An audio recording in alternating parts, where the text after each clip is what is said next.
Hey everyone, this is Dean with DCA Crypto. Got some bullish news for Solana, and I'm going to be covering when Bitcoin could possibly hit $1 billion.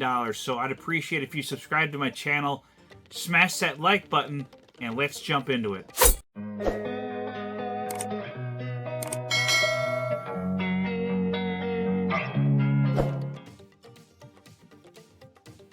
Today we're going to be covering Solana first off, and then we're going to get into Bitcoin and the price predictions that are out there by some of these big financial analysts and some of the biggest financial platforms in the world, and why they think Bitcoin could get to $1 billion. So let's jump into it here.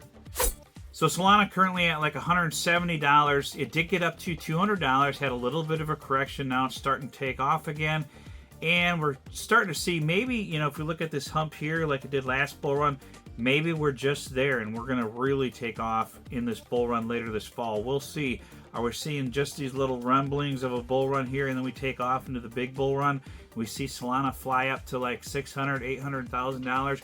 We'll have to see here what's going to happen. But I'm going to go to the chart here, and we're on an upward trend, a constant upward trend here. And I'm not good at drawing lines on charts or anything, but basically you can see the trend here. We're on an upward trend, and we've been following this baseline here, and hopefully we'll see Solana take off here this fall again, because right now there hasn't been a whole lot going on with Solana, except for there's a big announcement that just happened with it. So that's what I want to cover in today's video.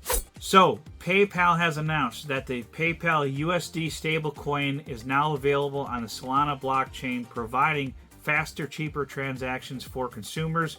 This is huge news. PayPal has chosen Solana to use them as one of their networks for their PYUSD stablecoin, which is big. So they're saying that PayPal stablecoin is faster and cheaper to use, and it's on Solana, provides users with the choice of multiple blockchains, allowing for increased flexibility and control. You guys know Solana has had some issues recently with its speed, but you got to keep in mind that we don't have Fire Dancer in place yet, and I think once that gets fully implemented and in place, we're going to see some better speed on Solana and less congestion and issues with it, and more reliability as well. Solana is known for processing massive amounts of transactions at high speed with extremely low cost, providing significant benefits for commerce use cases. As the most used blockchain for stablecoin transfers, according to data from blockchain analytics platform Artemis, Solana has emerged as the leading blockchain to run tokenized transactions and is ideal for PYUSD, and that's PayPal's stablecoin, as it continues to be used for payment use cases. So, PayPal, as you guys know, is one of the biggest payment providers in the world, if not the biggest payment provider. So it is huge that they've decided to use Solana for this. We'll have to see if they decide to use any other networks as well. I'm sure they will. They're not going to just want to go with one network in case there's an issue with it, and maybe they're possibly already using some other networks as well, but I'm not sure. This is pretty new technology for them, but I'm sure they're looking at multiple, but they've happened to chose Solana out of the gate here, so that's a good sign for Solana. And as you guys know, Visa has been studying and looking at Solana as well as using them for their payment system. So hopefully Visa fully adopts them as well, and that would really be bullish for Solana here. And we're so early in crypto. I know it seems like we're not. It seems like everything is like taking off and getting crazy here, but we're so early in this technology, in this field, that it's very little adoption on it currently by the mainstream businesses out there. And once we get full adoption on crypto and blockchain, you're going to see these projects really take off. So the other thing I want to cover in this video here, guys, is why some analysts out there think Bitcoin could reach $1 billion. So I'm going to cover this article here. This is by Yahoo Finance. Holding 0.001 Bitcoin could make you a multimillionaire, according to Fidelity Director. So this is huge. Bitcoin has made its names in the deflationary and decentralized asset. These properties are written into source code and cannot be altered, which is good for Bitcoin. It cannot be altered in any way. Many analysts see these characteristics and they see the potential for the use cases for Bitcoin and why it can be so valuable here in the near future. This prediction, one of the more compelling predictions for the future price of Bitcoin, comes from Fidelity Investments Jurian Timmer, Fidelity's global head of macro, has claimed that Bitcoin could go as high as $1 billion by 2038. If you think about that, that's only 14 years from now. If you could invest like $68,000 right now and turn that into $1 billion in 14 years, where else could you possibly do that? Now, I'm not saying I agree with this. I think that's not realistic. I don't think Bitcoin could reach $1 billion by then. But even if it did, let's say 1/10 of that, that would still be $100 million by 2038. Where could you invest $64,000 right now to turn that into $100 million in 14 years? Even if it's off by 1/100th of a, by 1% of that, 1% of that would still put Bitcoin at $10 million by 2038. This is absolutely huge. So if this were true, you could basically take $64,000 or $68,000 right now for the price of one Bitcoin, buy a Bitcoin, and potentially turn that into $10 million over the next 14 years. So if you're like my age, in my late 40s, and I know I look younger than that, some people say, but I could potentially turn that money into $10 million. They're saying $1 billion, but I think that's too crazy. But even 1/100th of that, $10 million, think about that.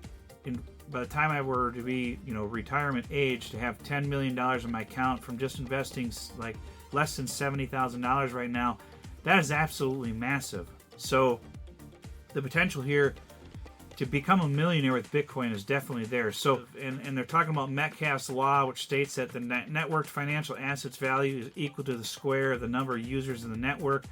The law, which places numerical emphasis on network effects, has mostly been applied to technologies such as the internet and social media. However, that law is also applicable to Bitcoin.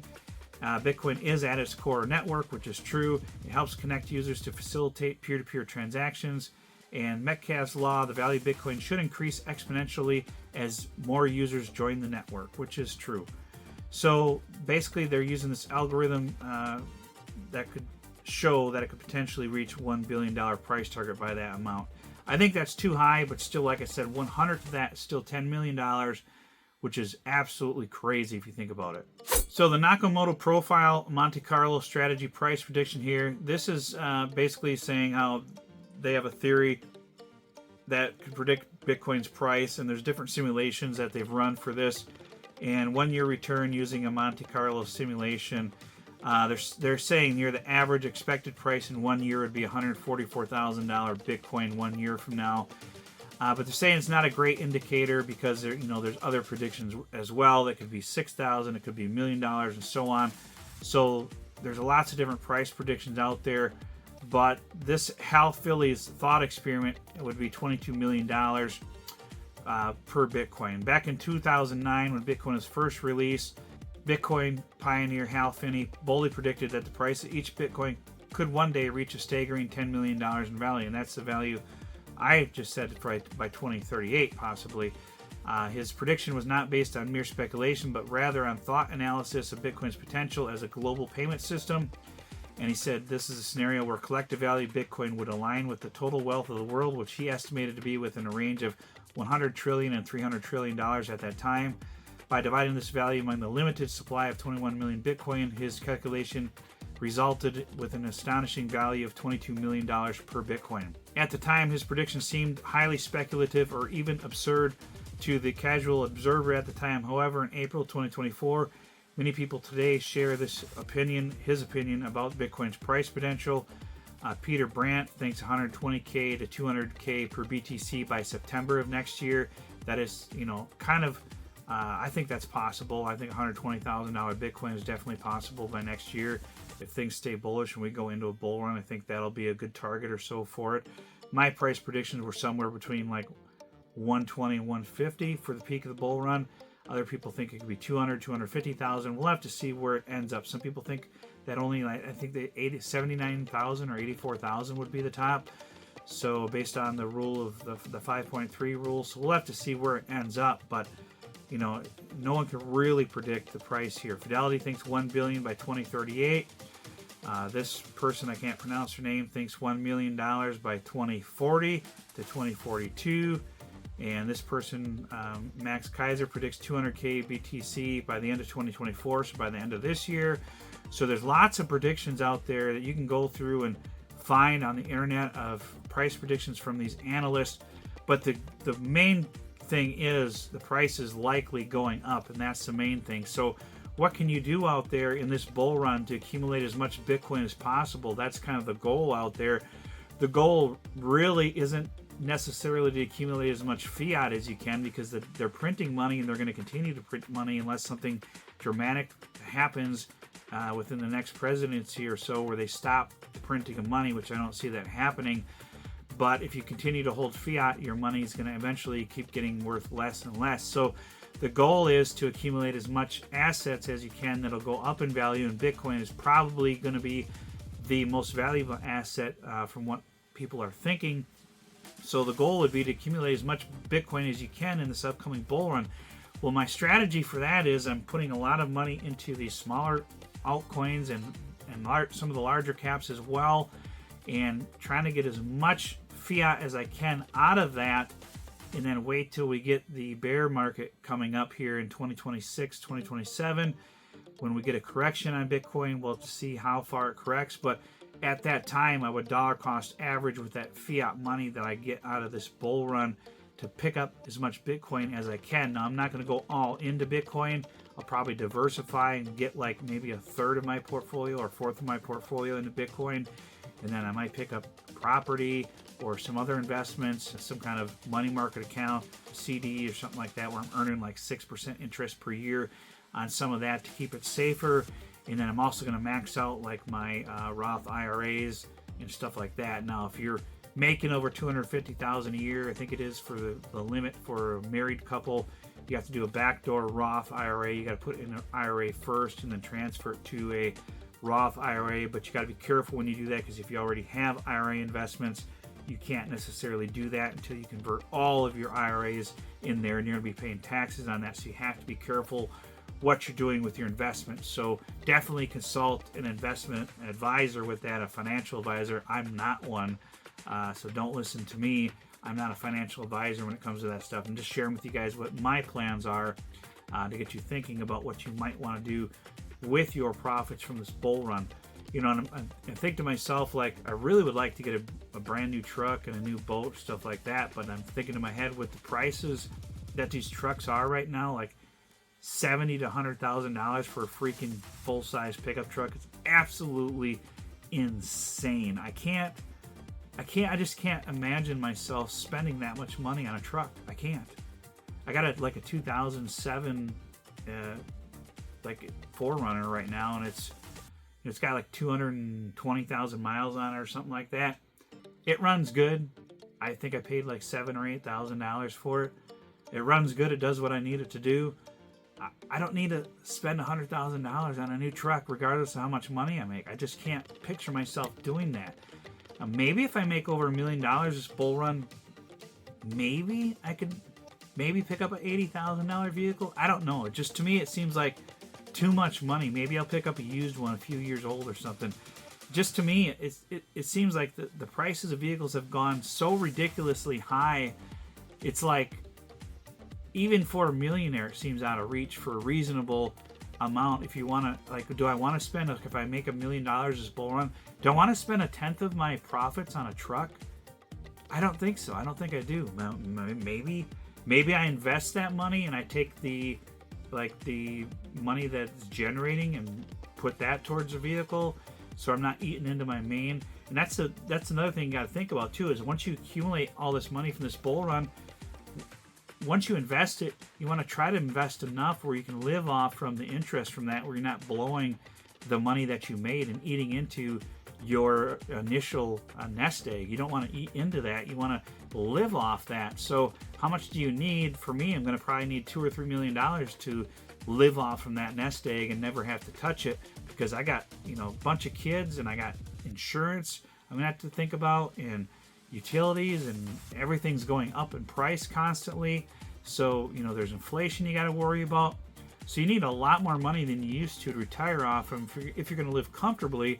Now, sure, if I didn't have if I was older and I didn't have kids in the house to worry about and stuff like that, I could probably live off less, if I'm debt free and have my, no payments and stuff like that, which I don't have any payments or anything. So, but a lot of people do. They've got a mortgage, they've got student loans, they've got credit cards, they've got car payments, they got all this stuff out there. So they got to get rid of all that before they can really thrive and live off from, a decent nest egg. So just think about what you want to do. Do you want to get out of debt and build up a nest egg for financial freedom? What is your goal? I'd love to hear from you guys in the comments below what your goal is out of this bull run, and what kind of returns you think you're going to be able to make in order to do that. So it really just depends on how our investments do, and if we go into a big bull run like we should, hopefully that happens, and hopefully we can reach our financial freedom goals. That's my ultimate goal, is to help people reach their financial goals. And a lot of people in my Discord and my Telegram are going to reach those goals if this bull run continues like it has in the past, and we go into a massive bull run. If Bitcoin gets over $100,000 and we have a big alt season, a lot of us are probably going to reach our financial goals this bull run. So it's huge if that happens. It'll be life-changing for a lot of us. So we're all hoping and praying that this happens, but my goal would be to accumulate some Bitcoin, hopefully a few Bitcoin, and hold on to those and watch them grow for retirement and try to live off from interest from that and not have to actually touch the initial Bitcoin. Now, some people can borrow against it. They do have lending platforms. I don't really like debt, even though our financial system is based off from debt. And if you don't use debt, you're kind of screwed in some ways. A lot of multimillionaires and billionaires out there are living off from debt, off from assets. Basically, they get assets that continually go up in value, and they keep borrowing from those assets, and the assets keep going up in value, and they keep borrowing from those assets, and they don't have to pay taxes on that money because they took it out. They got a loan for that money, so they're not paying taxes on that money. That's how they live tax-free. They beat the system that way. So our system's screwed up. It's broken. It's freaking broken. It's intentionally set up for you to be in debt in order to cheat the system. And it's just, it's screwed up. It's messed up. And it's like, what do? Do you go into debt because you don't want to have to pay so much in taxes? If you don't borrow the money, then you're paying like freaking 25 to 40% taxes on it. It's absolutely ridiculous. Where if you borrow the money, then I don't have to pay any taxes. How about that? Well, what the hell? It's absolutely ridiculous. It's really stupid. So I have to really think about what I want to do. I'm hoping to invest this money into something that'll generate more money to where I won't have to borrow against something to get income, so I'm tax-free on that. It's just really don't want to have to do that. It's really stupid in my head to go into debt to save yourself from getting taxes, but that's how it's set up currently, unfortunately. So let me know in the comments section below what your strategy is for financial freedom, what you plan on doing with your money after you make, hopefully enough money in this bull run to reach your financial goals. I'd love to hear from you guys in the comments section below. Also, if you want to join my Telegram, that's absolutely free. The link for that will be in the description below and the pinned comment. You can also join my Discord. That is through Patreon. It's only $14.99 a month. There may be a few $9.99 a month spots open. Check that out. The link will be in the description below. And we help people get into these projects early before they even launch. So you can check that out. And we get people set up for those projects as well and get you into those investments through different options out there. So you can check that out, guys, through my Discord. And like I said, the link for that is in the description below. But if you like this video, please give it a like. It really helps with the YouTube algorithm. Don't forget to hit the subscribe button if you're not subscribed, guys. I appreciate it. We'll see you on the next video. Tell me what you want, what you need. Tell me what you want, what you need. Tell me.